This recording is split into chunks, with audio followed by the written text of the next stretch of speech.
We live here in Cairns, it's far north of Queensland, one of the wettest places in Australia. An ideal place to grow tropical species, which is a thing that we've been obsessing about for many, many years. My name is Arden. And my name is Chris. About 30 years ago, I was living in Cairns and working as a nurse. I went to Brisbane for a year and rented my house to someone who turned out to be Arden's brother. This person left the tenancy in midstream and gave the house to Arden, who, by the time I'd got back, had a greenhouse in the garden, and it was looking like I was never going to get rid of him. But luckily, it turned out that I didn't want to.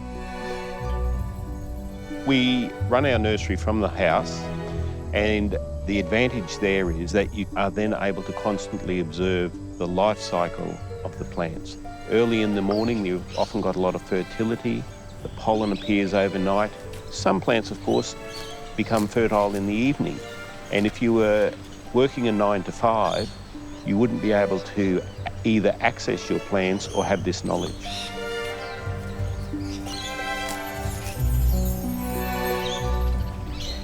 We have 4 different greenhouses. We have my house, the orchid house, a seedling house, and the large greenhouse. Chris has a house where no one can tell her what to do. And I put special things in there. And sometimes I don't let people in.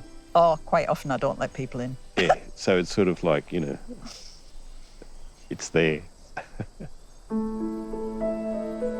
We've travelled to many places to find plants, to Borneo, Costa Rica, Panama, Colombia, Ecuador.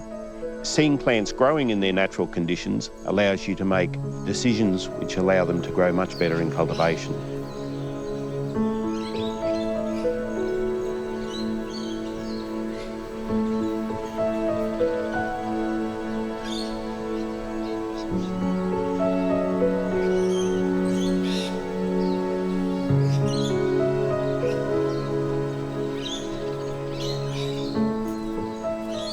The wonderful foliage behind me is Philodendron gigas. This is the largest black-leafed philodendron from Panama.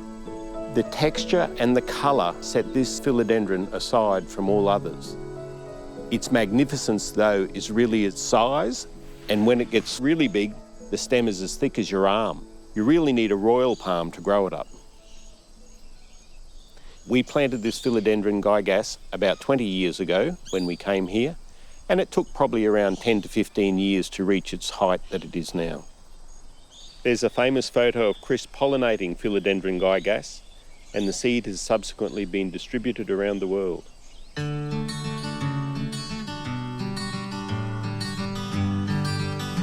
We've been on this property now for 22 years. When we first got here, there were very few trees here.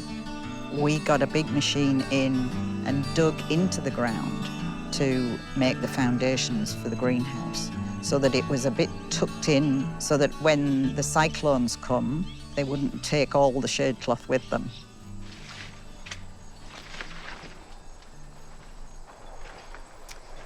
This is Anthurium walkerianum, which is part of the Anthurium family, a large branch of the aroid family. We love to collect these plants and have several hundred in the nursery.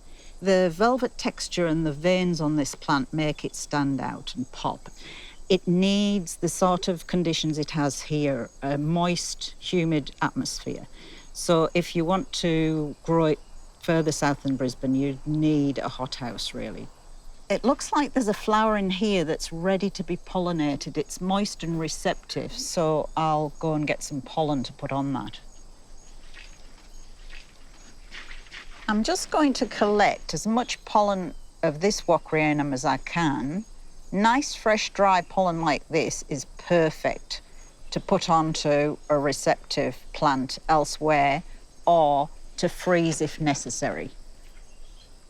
Now what I'm going to do is put the pollen onto this flower, try and cover as much of the flower as possible, And then in about 2 months' time, we'll have a long, fat seed head popping with seed.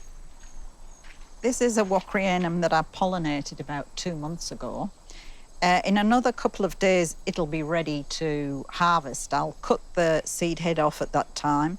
We take the seed, squeeze them out of their little compartments, and they're surrounded by a goo, and clean all the seed, and then put them into plant pots in a good growing medium.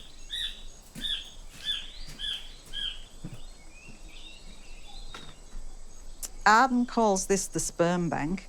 Here we have pollen collected for times when there's only a female receptive flower and no pollen available in the nursery. So it's here ready to go as we need it. This tree behind me with the pink flowers is Erythrina amazonica. The pink flowers occur after defoliation, so as we go into the dry season, all the leaves fall off. The pink flowerets fall from the flowers under the tree and produce a spectacle themselves. This is a very striking plant that would do well in any garden. When you grow plants, there's always something exciting and new. You can go out into the greenhouse and there's a new leaf, there's a new flower, you've had a successful pollination, there's some new seedlings coming on that you've never seen before. It's always exciting, and it's this that really inspires you to keep going. We'll be growing plants and looking after them until we're in our wheelchairs, four-wheel drive wheelchairs.